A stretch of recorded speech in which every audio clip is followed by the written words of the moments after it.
This is Buffalo's Uncensored Sports Show. You're watching Buffalo After Dark. Welcome to Buffalo After Dark, everybody. It is Thursday night, February 15th. Obviously, we're joining you a day late because Valentine's Day was yesterday. We were all getting shacked up on everything, but it is nice to see everybody tonight. Lots of stuff we're going to cover in this show. Lots of big happenings over the last 48 hours. But first, of course, Hanson's with me again as usual. How's it going? I'm doing good. Hopefully you had a really good Valentine's Day. I know we didn't record yesterday because of Valentine's Day. Hopefully you and your lady friend were able to go out on a nice dinner and all that jazz. And my wife and I went to PF Chang's and we had a good meal all around. And yeah, I got her roses. I mean, she didn't get me anything, and I told her it's all right. Don't worry about it. But at the end of the day, it's just a show of appreciation, honestly, Yeah. for your spouse. I mean, that's kind of what happens when you're married. Absolutely. Yeah, it was a good night. Last night, basically, we ended up spending some time together. We just did a little bit of a quiet night here at the house and making some stuff. So it's that's how it went, and it was nice. We had the place to ourselves for a bit. So all was good. And other than that, of course, it was a big news day yesterday. So there was a lot of stuff going on and a lot of things we were involved with that we'll talk about here in just a moment. So if you guys want to jump on, of course, 92920560099, or you can follow us live on Facebook. We do have the chat up and running, and of course we'll take your comments and everything during the game. And of course you can follow us on X, which is absolutely blown up the last few days because we've more than doubled our followers in the last 24 hours, which I want to talk about. The big news of the day that came out of Kansas City yesterday, and this was a big thing. So obviously, if you haven't heard about it by now, in Kansas City, they had their Super Bowl parade yesterday at Union Station, which me and Bobby have been by there because we were in Kansas City last year, and Union Station's a big complex. Unfortunately, 3 people decided to get into an argument, caused a mass shooting. 22 people were shot. One person who is Kansas City Chiefs super fan and radio DJ, Lisa Lopez, unfortunately died from her injuries. 9 of the people shot were kids, which thank goodness all of them are going to be okay. There were 3 other kids that were injured in the aftermath. And basically from there, everyone else is expected to do okay at this point. One thing that we ended up doing as a result of the whole incident yesterday is that if people have been following us on X, we encouraged people very early on, if you have the means, give back to Children's Mercy Hospital in Kansas City. They're one of the best hospitals in the entire country. They're nationally ranked. And the campaign we started was, hey, donate $17, or whatever you feel comfortable with. And there was another Chiefs site that actually ended up tagging us and following us. And there was also the Chiefs page, Chiefs Kingdom Memes, CKM, which mentioned, hey, donate 22. And I know they were actually featured on Channel 7 here in Buffalo earlier today on a report with Del Reed. And basically from there, even though we were one of the first and the Chiefs were one of the first, and Del Reed does a lot of good stuff here in the area, everybody came together really to give back in terms of helping each other out in the football world. And I can say that Children's Mercy right now, they haven't counted how much they got yet, but it is a significant amount of money that Bills fans, Chiefs fans, and others throughout the country have helped. So, of course, if anyone does want to donate to Children's Mercy, we do have the link on our X page. We have it on Twitter. X and Twitter are the same damn thing, but we also have it on our Facebook page as well. So certainly, if you can, feel free, give back. It's a great way to help out fellow football fans. And biggest thing I will say, it's not about rivalries. It's about, helping fellow humans in this specific case. That's what it really comes down to. And then one other thing that I can mention is that I actually have a hard copy that I printed out, but we were featured in the Kansas City Star this morning for everything. So, it's one of those things, thanks to the Chiefs who shared our site and everything. We don't do it for publicity. We never have done it for publicity. We never will do it for publicity. And we don't care if other people get credit, on anything here. It's just about doing the right thing. That's really what it is. And, the 2 of us donated and, we're happy to do so. And we just say, if you can't afford to do it with the way things are right now, don't. If you can, go for it. It's your choice. We're not going to tell you one way or the other, but it's a good way to give back. And the Chiefs have done it for us before. When DeMar Hamlin almost died on the field last year, Chiefs threw a lot of money in. When we had the top shooting on Jefferson Avenue almost 2 years ago, this coming May, Chiefs fans donated. They also donated after our playoff losses, where they gave to Oshai Children's Hospital and for the Patricia Allen Fund and for new construction and different things. So, they've helped us out. It's our time to help them out. Absolutely. And you know what, though? That was a really nice monologue to go with, you know, the whole incident that happened in Kansas City over the weekend. And yes, Tom and I did donate. I donated $20. I think Tom donated 17, but there was been a Mhm. mishmash of how much money was donated from the two of us or from other people in general. Like some people donated $17, some people donated 20, some people donated 22. It didn't Yeah. really matter. Yeah. I People saw someone donated. drop 220 on there. So, hey, there's a lot of people that did. And you know what? Regardless of who does it, it's all going to the same cause. Absolutely. So, it's well worth it. I definitely agree on that. And the thing about that whole situation with being on the Kansas City Star, I think that is surprisingly a huge, like, I don't know how to describe it.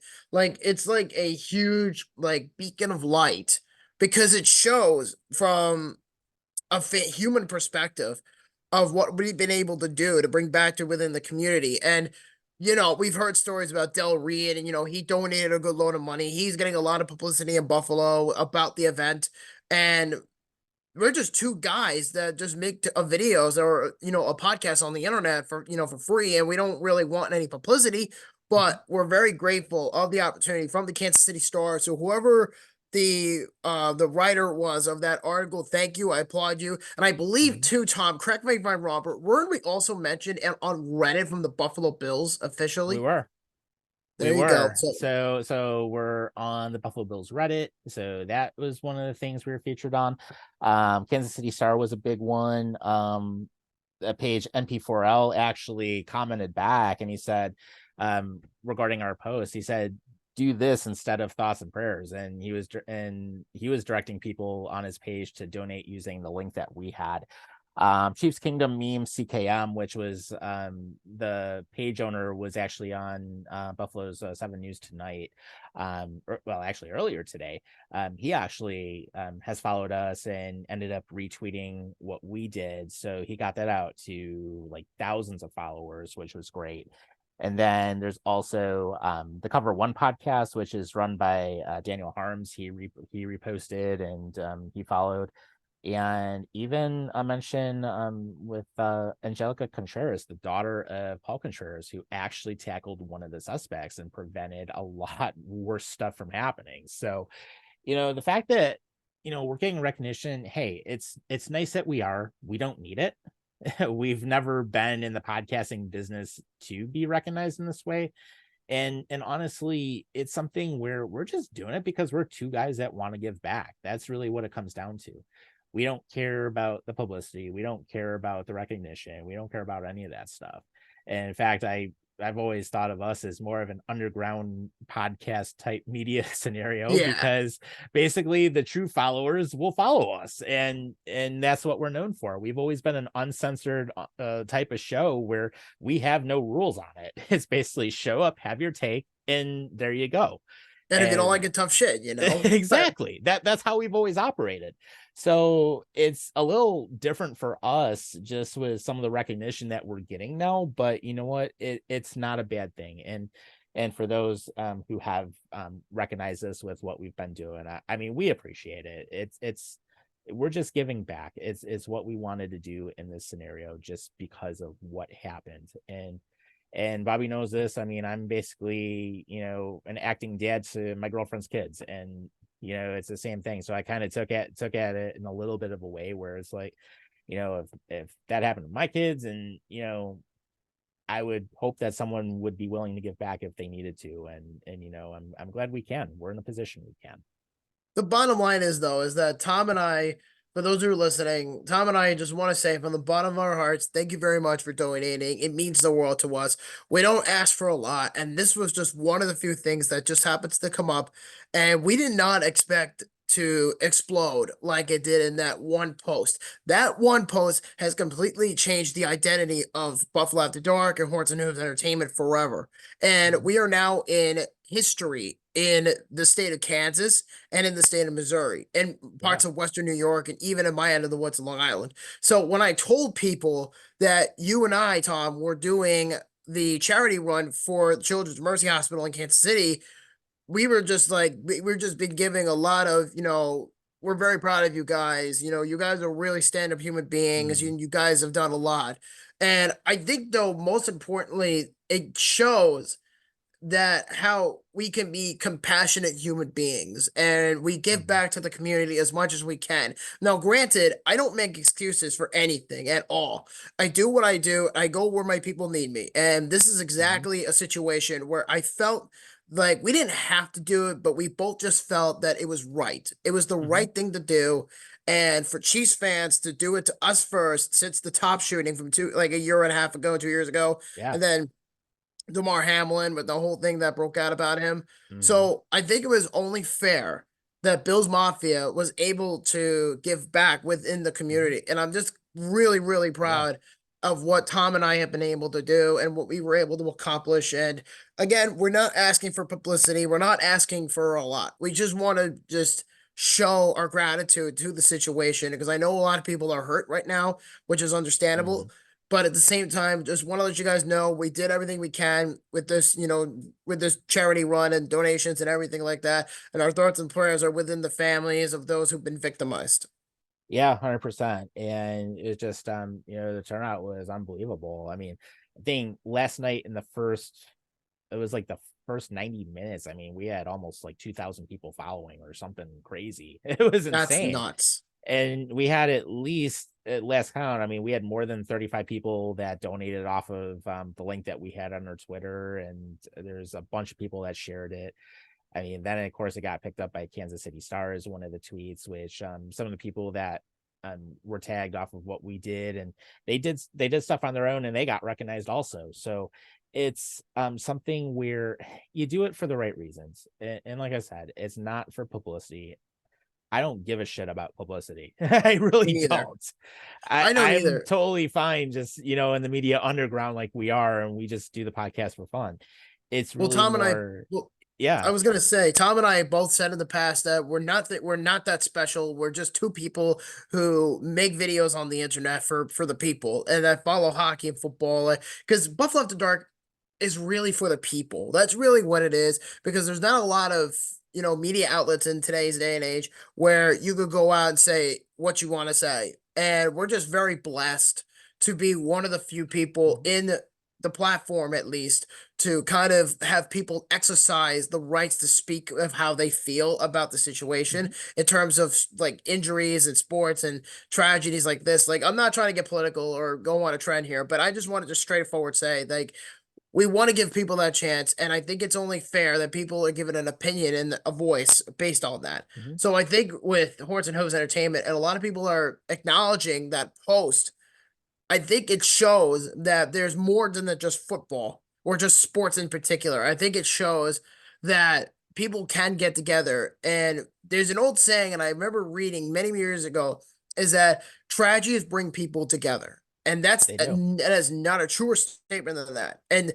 this past weekend proved it. The Super Bowl Mhm. parade was supposed to be fun, but people, unfortunately, that are out there tend to make it political, and we don't want it to turn that way. We want to just simply just give our gratitude to you guys for just donating money to charity, and we want to do what was best.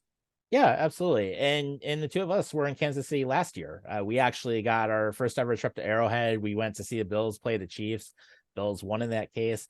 But one of the things I remember about that experience when we were at Arrowhead is we truly met some of the most passionate and some of the nicest fans that we've ever run into. And Oh and, yeah. and I'm not saying that just to say that. I can tell you, I mean, some of the people we tailgated with, awesome.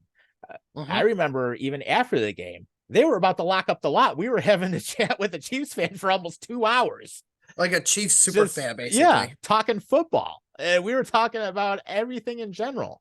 And that was one of the things I remember most about that trip, is just how much passion that they have for football out there, and how much they know about the sport, and how much they love their team. And we're like that here. We're two very similar fan bases, where we love our Absolutely. team, we love the sport. And when things like this happen, it's really about coming together for sport. And even one of the things that I remember that Jerry Springer said in his 25th anniversary debut, is he talked about how everyone, humankind, we are all alike. It doesn't matter what we look like, doesn't matter what we like, it doesn't matter who we are, we're all the same. And that's really damn true. It really is. And, the people that were shot, the people that were hurt, the people that unfortunately died in this incident, none of them deserved it to happen. As much as we would have loved to be in the Super Bowl, and as much as we would have loved to beat the Chiefs here at home, which unfortunately didn't happen, the Chiefs won it. They earned it. They absolutely deserve to have fun at the parade. And then three morons decide to open fire. And, the good thing is at least they were caught. They will be dealt with however they're going to be dealt with, and now it's just, we got to come together and, let's let that healing process begin. That's really what's got to happen. And, first responders did a great job, and everyone's that, still has been shot, other than the radio DJ host, Lisa Lopez, who unfortunately passed. At least everyone else has either already been released from the hospital or is on the path to being released from the hospital in terms of recovery. So at least they did a great job, all things considered. And at least everyone else is expected to do okay. So, just, our thoughts are with everybody, and, we're thinking of Kansas City right now. And, we're all just like, we're all fans of football, and we all stand behind you. And then, of course, as I mentioned, that our page just blew up again. So it's getting a lot more followers out of the Chiefs kingdom, Absolutely, without a doubt. which we So welcome you it's very much. yeah, deeply appreciated, guys. We mean nothing but love in the end. That's really what it is. And Chiefs fans, you did a hell of a job, raising money for the Mercy's Children's Hospital. You guys did a phenomenal job on that. We just can't thank you enough from the bottom of our hearts. Yep, absolutely. So if you guys do want to make any donations, you can go to our Facebook page. It's on our Twitter as well. And it's basically, I believe it's childrensmercy.org, but we do have the link on our page. So if you want to donate, feel free. We've been encouraging people to use the hashtag Bill Stand with KC. Others have been using hashtag Bills Mafia. Do whatever with it that you would like. If you can't afford to do it, great. If you can't right now, don't break the bank. Don't stress out over it. You can always just think of everybody in general, and just keep them in your thoughts while they deal with this. And they'll appreciate it more than you ever know. Absolutely. All right. So with that being, now we have like 101 posts later just in the last 5 minutes. But anyways, if you guys do want to jump on and talk with us, you're more than welcome to 92920560099. Let's get into some other sports. And obviously we're gonna do the Super Bowl 58 recap. 3 seconds. All it took was 3 seconds. God damn and it. McCole Hardman was wide ass open to walk into the end zone. What is with the Niners? What is up with them?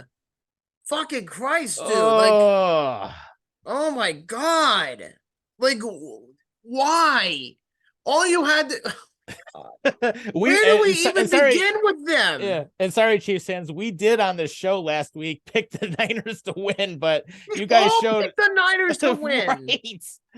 But you know what? At the same time, I will say you guys put up 19 unanswered points in the second half.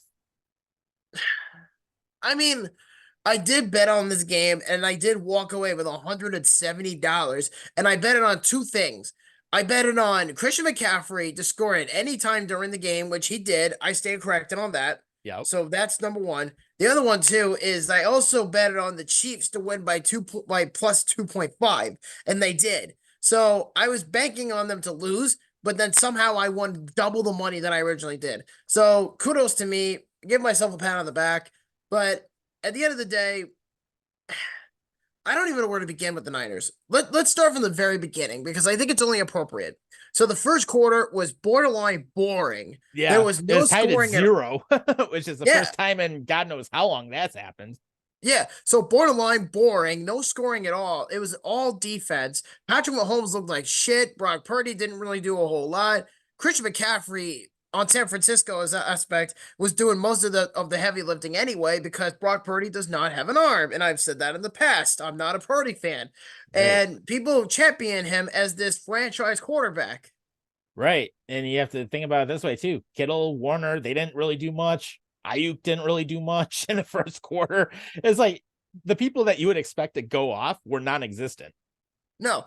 And Dre Greenlaw tore his Achilles in 3 steps into the field. He was so pumped up to get ready to go in his first Super Bowl. Then he just Yep. And tore he his gets Achilles. carted off. He gets carted off. He's done for the game. He's done for the rest of the season, and he might not even be back in time before training camp. So who knows? Right. But as far as that goes, man, San Francisco has the worst luck in the world, but they're still strong enough. They're good enough to still win a Super Bowl. So there goes Kansas. There goes San Francisco. They're up 10-3 at halftime. Christian McCaffrey scored a touchdown, and I'm glad, we'll take it. Patrick Mahomes looked like shit. And next thing you know, the second half was what all mattered. And that was where things went downhill. There was Mm-hmm. miscues after miscue after miscue after Yep. miscue. Bad Everything about penalties, the you name it. Everything about that game just hit the fan for the 49ers. It really did. Ray McLeod had a fumble. McCaffrey had a fumble. Um, who else? What else happened at that game? Mahomes had an interception. Yep. So there was a lot of shit that went down in the second half that I genuinely thought that, okay, this might get interesting. And if you want to know the biggest highlight about the first half of the game before we get into the second is the Mhm. incident that happened with Travis Kelsey and Andy Reid. Oh yeah. Yeah, that's been stirring up a storm lately, and people are saying, "Oh, that's roid rage," and all the Swifties who don't know dick about football will basically just say, "Oh, he has anger issues. The Taylor should break up with him." I'm like, Oh, Jesus. Jesus Christ, Tom Brady did this. You don't hear him He say, did that with "Oh, I'm gonna go." Giselle multiple times. Exactly. So him and Belichick were like that for years. It's part of the game. Right. But then again, people I think how they rubbed it the wrong way was how Kelsey approached Andy Reid because he almost fell on his Mhm. back and he Yeah. was yelling at him. And I kind of made a joke about it during the game, and I'm sure he was saying, gave me the ball and all that stuff. And then obviously Kelsey lied about it after the game by basically saying he was saying, "I love you, bro." Like, no, you were getting killed. Dude, And even his own brother Jason Kelsey called him out on it yeah, on their exactly. own podcast. It basically is like, stay in your lane and shut the fuck up. Exactly. And then I made a joke at the Super Bowl party I went to, me and my wife. And the next thing you know, I make a joke saying, my bitch is here. Give me the ball. Oh Lord. But I will say Kansas City showed up when they needed to. Kelsey got a big play right before right before the score. I will say this too. Kyle Shanahan is an arrogant fucking idiot. Seriously. I mean, come on. How many times this guy's been to the Super Bowl 3 times, 2 with San Fran, and has learned nothing from 28-3. Remember that play in the fourth quarter, I think it was, with under 4.5 minutes left in the Super Bowl against the Patriots, Oh and yeah, all where they totally botched everything and lost the ball. yeah, well, all they had to do was run the clock out, and they would have ended it. And instead, they were on a passing play. I think it was like 3rd and 9 or something like Yeah, that. and they And Matt botched Ryan it. got sacked out of field goal range. Yep. So yeah, that's where it comes into play. So that is what that's basically what happened. It reminded me of that situation. So instead of running it with Christian McCaffrey, because this is the same mistake that Shanahan made with Atlanta is that instead of running the clock out, he basically said, fuck it, we're going to use Brock Purdy. So instead of running the clock out with McCaffrey, they go for it on 3rd and 4 with Mm-hmm. to Debo Samuel, and that got declined. And I think they missed a field goal at that point, as I know it happened during the game, but it wasn't enough. It was 19-16 at that point, either way. Mm-hmm. And no, it was just an utter mess.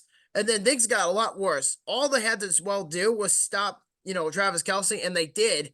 So bottom line is that Kelsey doesn't get the ball, and they're like, and the script errors are probably like, shit, Kelsey didn't score the game winning touchdown. So they had to go with a field goal. And then overtime. Oh my God. Yeah. Overtime. Where do I fucking begin Let's with this? see. It was almost like a repeat of the first quarter where there was virtually nothing going Yeah. on except for defense. Oh, and just to have a heads up, real time game update. Florida just went up 2-0 with puck deflecting off Lindell. So, Oh, great. but yeah, with That's Barkov just opening up the glorious. game. So, That's but just yeah, going glorious. back to it though. So basically, what happens?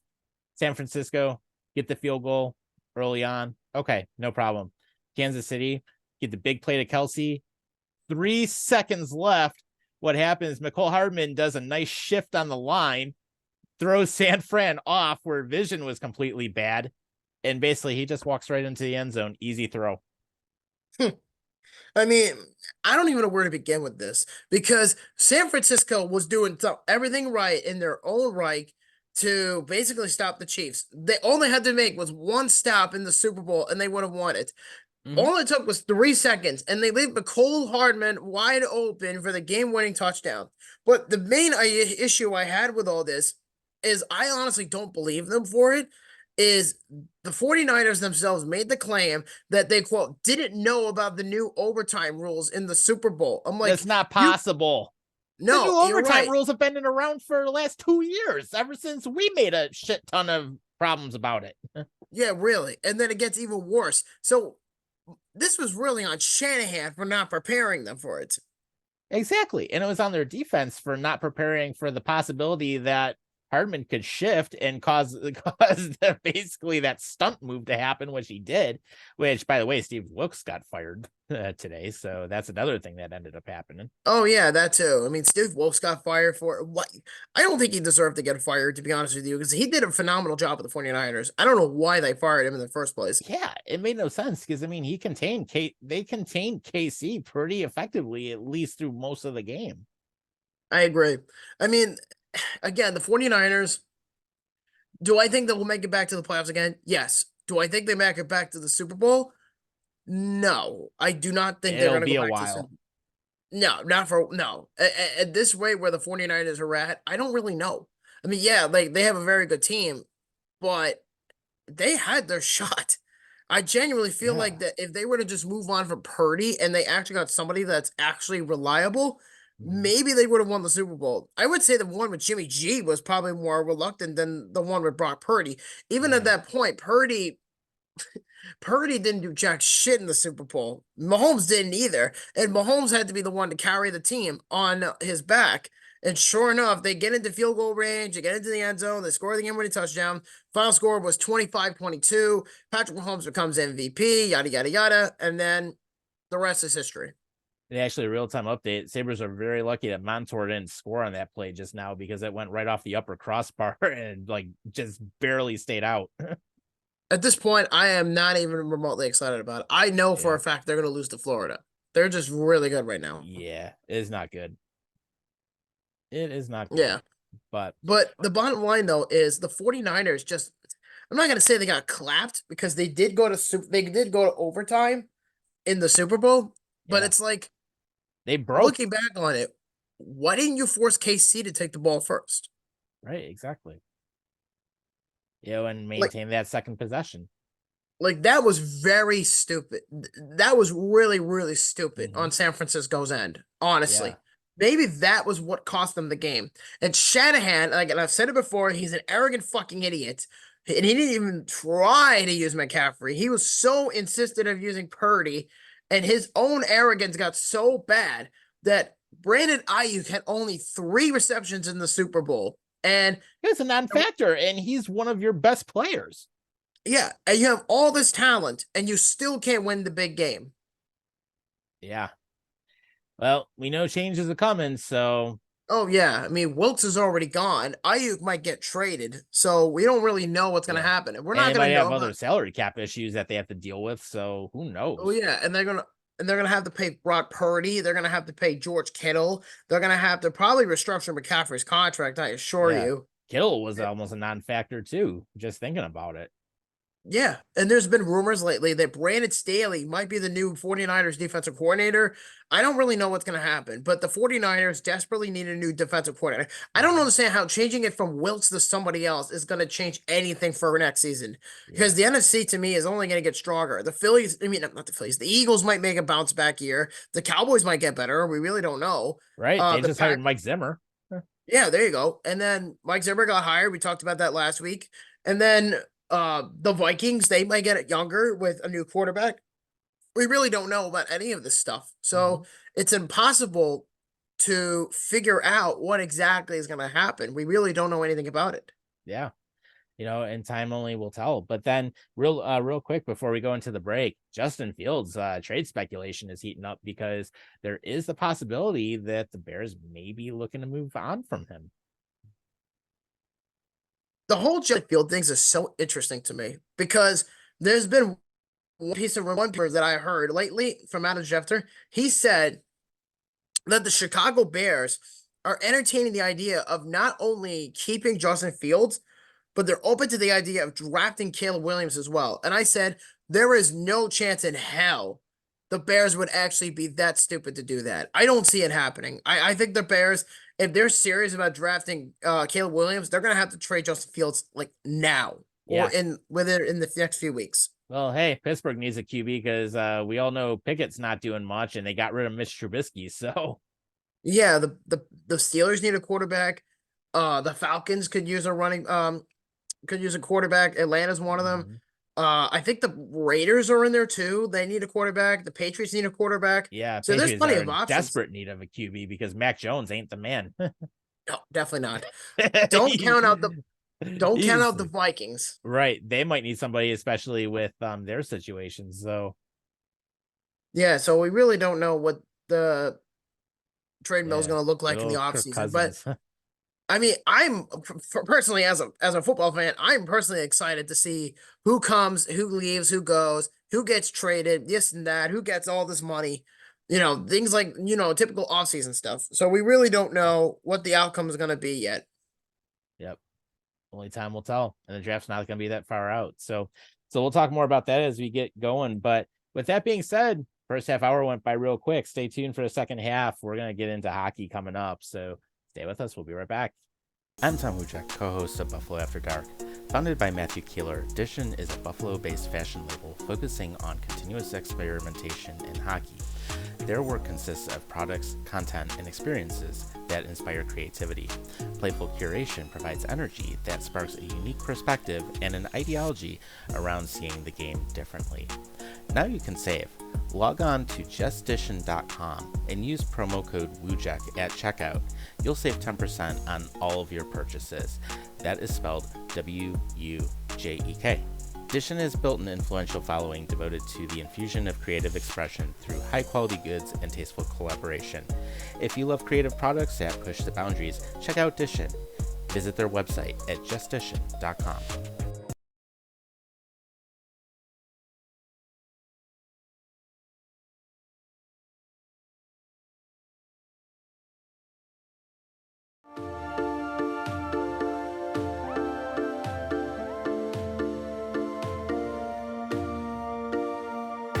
This is Buffalo's Uncensored Sports Show. You're watching Buffalo After Dark. Welcome back to the second half of Buffalo After Dark. Of course, you got me, you got Hanson here. And if you want to call in, give us a shout, 929-205-6099. And of course, we have episodes on YouTube that you can always use if you want to binge watch us, or if you want to catch us on the go and you still have an iPod or iPad or whatever else you want to call it, tablet, go to Spotify. We're on there.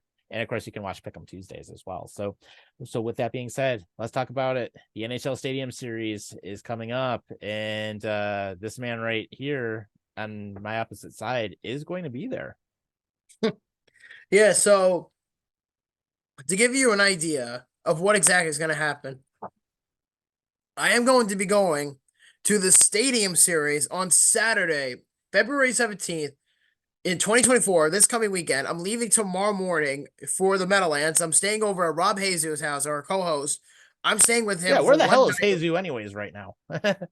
What's up?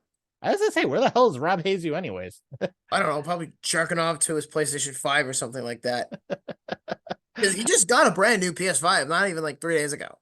I mean, it's pretty Jesus, Rob, you knew we were recording tonight. You couldn't have made 1 hour to be with us. literally. But he probably would be like, "Oh, I was covering the Lightning game tonight" or something like that. Bandwagon. Yeah, who knows? But no, so I am excited to go to the game. And the last time I went to an outdoor game was January 1st, 2018 at Citi Field. And Tom Wujak came with me over the summer to Citi Field, and he said he absolutely enjoyed it and he would love to do it again. And the one I went to at that time was between the New York Rangers and the Buffalo Sabres. So obviously the Rangers beat the Sabres in overtime, 3-2. JT Miller scored the game-winning goal in overtime, and I just remember sparks of fire going through the rink. It was pretty cool. So I am looking forward to it on Saturday again. I've heard there's going to be snow. There's a 35% chance of snow on Saturday night. That I'm looking forward to it. And this is also going to be the first game I see the Flyers live in less than 3 or 4 years. And it will also be the first time since Sean Couturier was named captain of the Philadelphia Flyers yesterday, surprisingly. And no, I'm just excited for this, honestly. I mean, I love outdoor games, man. They're so much fun. They're quite the experience. For sure. And I know we've had one here in Buffalo. It was very well received. Obviously, we lost to Pittsburgh when that happened, but same thing. Who knows? Maybe one of these days I'll actually get down to watch one of the winter games. Going on. But to Bob's point, Citi Field is a very nice stadium. If you get a chance to watch a ball game there, by all means, do it. I mean, I've done 2 of them now. And of course, Yeah. I have my nice little batting practice ball that I still have in the box that came off the upper deck. So I do have that Yeah, sitting on my definitely. desk. Yeah, With from last August, but the Mets and the Angels when Yep. Shohei Ohtani was still on the team before he went to the Dodgers.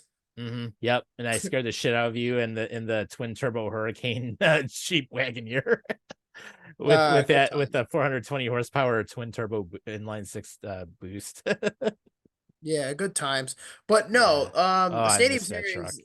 The Stadium Series though at MetLife is going to be a lot of fun. There's actually 2 outdoor games coming up this weekend. The big one is the Devils and the Flyers because that's the one that's getting the most attention. The Jonas Brothers, they're having a pre-concert at 6:30 at MetLife Stadium, so I'll probably gonna walk by and look at it real quick. And then of course I'm gonna do my traditional pin and cup collection for Road to 32 in my collection, which I'll do a video on after the game at some point in the near future. So keep an eye out for that. And yeah, so I'm looking forward to it. And it's just going to be nice to see Flyers fans and Devils fans, igniting a rivalry outdoors. It's a Mhm. lot of fun. I'm excited to do it for sure. Yeah, for sure. And it'll be a great time and looking forward to a good game there as well. And one of the other things that came up this week, Morgan Riley, of course, is appealing his suspension. So we knew that was going to come up.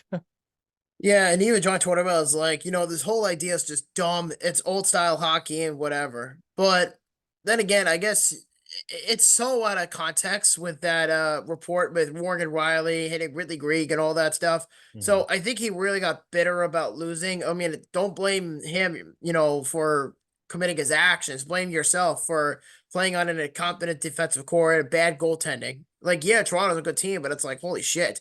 Like, keep your emotions intact, guys. Yeah, seriously. So that'll be fun. See what happens there. But then on top of it, Bill Kessel is likely going to be on the move again, and it could very well be Vancouver. I wouldn't be surprised. I mean, at this point, he's been looking for a job since he left. I think was it Vegas? Yeah, he won a cup with Vegas, and then since Mhm. then he hasn't really done a whole lot. If I'm being completely honest with y'all, Yeah, I mean, besides Vegas, I mean, the last time you really did anything with was Pittsburgh, and you didn't stay there that long. beats me. I mean, I wish him all the best if he signs with the Canucks. I mean, I did see a report that he was skating with the Sedin twins. Like, I know they haven't played in like 5 years, but he was Mhm. practicing with them just casually. Yeah. And I gotta say, Vancouver, honestly, would not be a bad spot. I mean, give them some good depth. And I mean, they're making a pretty good run this year. I mean, they've actually had a good overall season. And last year we thought, well, Vancouver was going to be absolute like bargain basement garbage bin type material, and it actually turned out somehow that team has clicked. They've responded to their coaching, and they've actually become a legit powerhouse out in the West.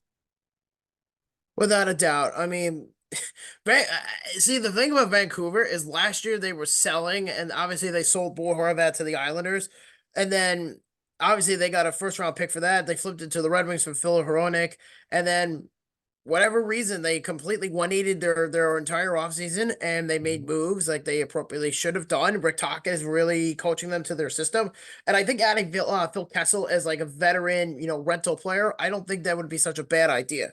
Yeah. And just to give you an idea, they're in first place in the Pacific Division out west right now. I mean, they're at 54. Well, with 54 games, I mean, they're at 36, 12, and 6, 78 points. And the goal differential that they have right now is plus 58. I don't know how they do it. They're Yeah. they're just that good this year. Yeah. I mean, after that, you have the Golden Knights with 53 games played. They're 31, 16, and 6 with 68 points, 172 goals for 146 against. So they're at a plus 26 differential, and they lost their most recent game. But then the Oilers made a massive comeback ever since they ended up firing their coach and ended up restructuring everything. And basically they're now at 31, 17, and 1 with 63 points, and they had won literally, what was it, 16 games straight or 17 games straight? They were going for the record. They were trying, but then they lost to Vegas. Yeah. And literally in the last 10 games, they've been 8-2. Yeah, you know what? I think generally that's a good, record for Edmonton to cling on to because, I would say that's probably the longest streak they've had since the 1980s when they won those 4 Stanley Cups. I mean, Mhm. they just haven't really like Edmonton's been good this whole time, but they were never able to get over the hump. But I think for them to go on that streak alone, I think that it's a good confidence booster because if you remember at the time when we left for Cincinnati, they were like considered one of the worst teams in the Oh, NHL. by far. Yeah, and we were like a month into the season almost, and they fired Woodcroft, and they have completely 180 their season, and now look where they are. Yeah. I mean, when you look at who they have, I mean, obviously you have McDavid out there. So he was getting frustrated about things. Vander Kane, same thing. You look at Draisaitl. I mean, they weren't clicking with the system that they had, and now that they've done that 180, they're a legit force out west. And then of course we have our Buffalo Sabres out east, and they are losing 2-0 right now. They did whip the Kings' ass 7-0 the other night, but UPL is injured, and now we got Comrie in the net I mean, UPL is injured, so he's day to day again. in that standpoint. But I don't know, man. I feel like there's a Uh, lot of things going on right now in the NHL regarding the Sabres. I mean, there's so much trade speculation, like it's not even yeah. funny. Like one of the things I've constantly heard was Peyton Krebs. Like his name was linked to the Flyers recently in trade rumors, but there hasn't really been an official word about it. But Mhm. a lot of people are under the impression that Kevin Adams will indeed talk to the Flyers about possibly swapping Scott Lawton for Peyton Krebs. And I said, there is no chance in hell you are swapping just those two guys alone. You need Right. more than that. Oh yeah, I mean, you need additional assets coming back.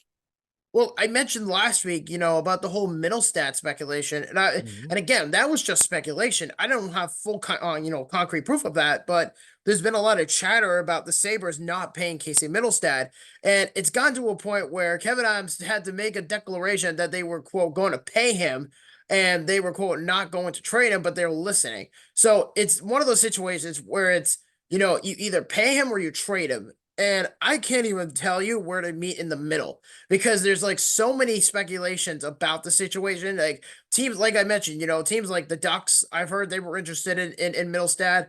Um, Colorado, I've heard was mentioned, like the Avalanche are interested, and of course, I mentioned the Flyers. They're interested as well. Mhm. So I really don't know where things are going to come about. And then goaltending has come up a lot lately. Like Elvis Merzlikins from the Columbus Blue Jackets has been brought up. Mhm. John Gibson from the Anaheim Ducks was brought Yep. up. So Jacob Markstrom from the Calgary Flames was brought up. So it's still early, but the deadline's not until like March 8th. So there's still a Right. chance that we could still see some activity. Mhm.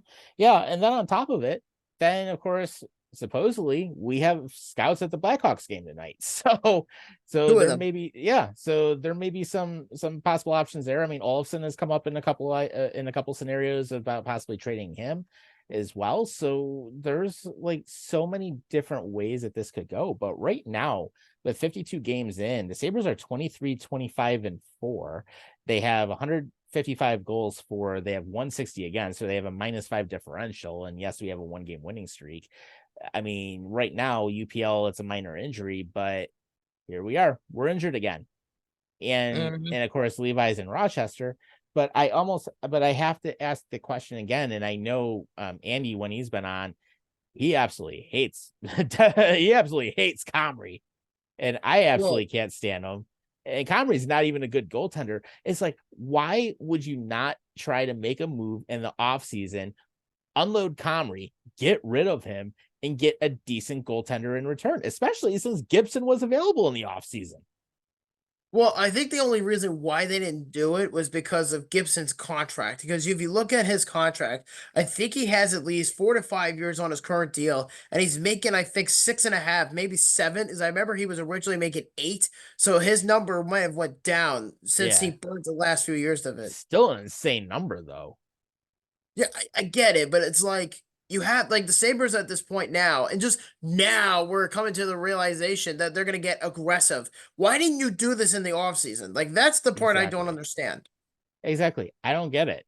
And Kevin Adams sat on his ass and did nothing when it came to that. And it's It's like, a joke. yeah, it's like you got to be aggressive and you have to make moves. I mean, hell, why do you think Jarmo Kekalainen got fired from the Columbus Blue Jackets today? Oh yeah, Columbus is actually. You know what's funny? Columbus has been in the news all week. If you want to hear the speculation about that, Yeah, I would be more than happy to provide that for you. yeah, So, so we both know Jarmo Kekalainen, the first European general manager has in NHL history, has been fired. He's gone. So Kekalainen, uh, he's gone, and there's already been speculation of who the new GM might be. One was met Ellie, I think it was Ellie Freeman. It may have been either Ellie Freeman or Darren Drager. One of the two actually said Jeff Gordon, who I think is the director of player personnel for the Montreal Canadiens. He's available, and he was the ex-general manager of the New York Rangers. So he's a possibility. And the other one, this might surprise you, is Rick Nash. Rick Nash's name has been brought up a lot lately. I don't know if I'd want to go that route. I don't either. Listen, I don't know anything about as far like obviously I know who Rick Nash is, but as far as like his role as an executive, I really don't know. But I do think that a lot of ex-players within the last 20 years or so that do become executives, I feel like turn out to be okay. I mean, look at Danny Briere. He's doing great things for the Yeah, Flyers. look Look at at Chris Drury. Drury. He's doing great things with the Rangers. Mm-hmm. So I guess it really just depends on the club. It depends on the system. But I think if Rick Nash is that committed to going back to Columbus and is wanting to be the GM, to be the head man, to put the right team and the right players together and the right coach, obviously, then all help, all the power to you, man. That's all I'm gonna say. But it also makes it better too if you bring in, Jeff Gordon, because considering he has experience, and again, he was the Rangers GM a few years ago before Drury. So it's a given. So right now, the current interim GM is former Rangers goalie John Davidson. And if you notice the pattern here, there is a lot of ex-members of the New York Rangers in this organization. Mm-hmm. It's very true. Torts was part of it for a while.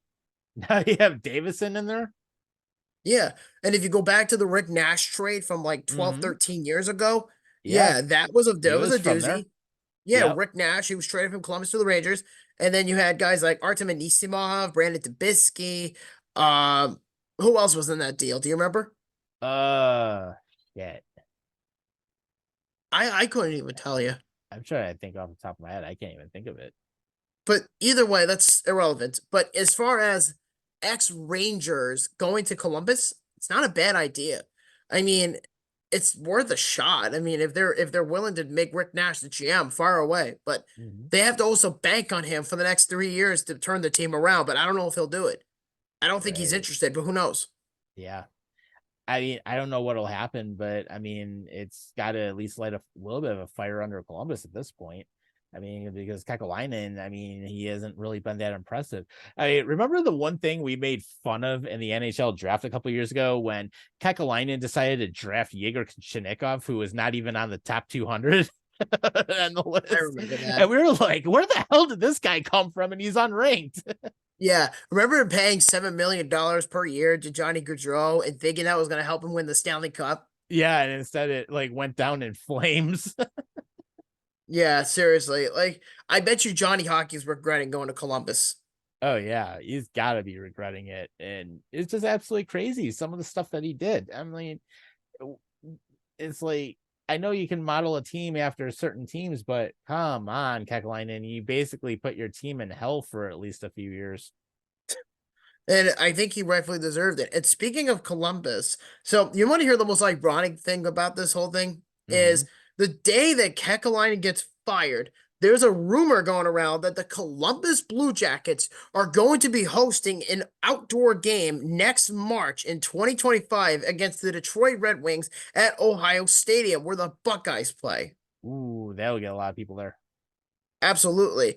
I mean, it's very, very possible. I mean, do I think Columbus deserves an outdoor game? Yeah, I don't see why not. I mean, Yeah, there's not a lot. bad. I mean, when we went to Cincinnati, there was a lot of people in the Columbus area where the Buckeyes play. A lot of people are Mm-hmm. invested into the Buckeyes. So I think if you're Yeah. able to put an outdoor game in Ohio Stadium, I don't see a big deal about it. I mean, it's kind of like what I'm doing now. When I go to Jersey tomorrow, I'm Mm-hmm. going to be driving within 2 to 3 hours of traffic in Jersey, and then Yep. work on my way up, and then go to the Flyers Devils game. It's a Stadium Series game. It's in the middle of the year. Yeah. The same thing is going to happen next year in 2025 with Columbus and Detroit at Yeah. Ohio Stadium.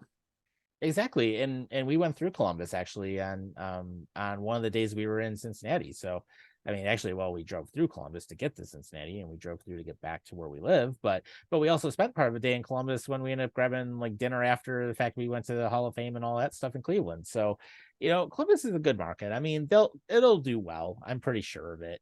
And it'd be interesting to maybe even swing a possible road trip out there. I mean, it's only about what 5 hours, like 6 hours for me. So, it wouldn't be a Well, bad I thing mean, to if stay you're overnight able to or make it something. happen, go for it. Yeah, who knows? I mean, but it's always something we can consider.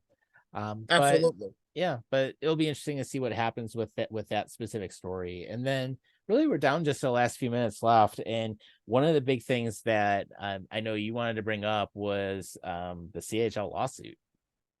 Yeah, so for those who don't know, and this just came out yesterday, that a class action lawsuit has been filed against the CHL, which I believe is the Canadian Hockey League, and it was saying allegedly that the major junior hockey system in North America violated the United States antitrust law, and alleges that, quote, that the leagues exploit teenagers in the sport by restricting their ability to pick where to play and limiting their compensations. So let me understand this. So they're thinking that let's see, you have the Quebec Major Junior Hockey League, you have the OHL, you have the WHL, The CHL. CHL. I mean, these players have options. So basically, they're basically being told, like in a communist country, that you're not allowed to pick who you want to play for. You have to play here.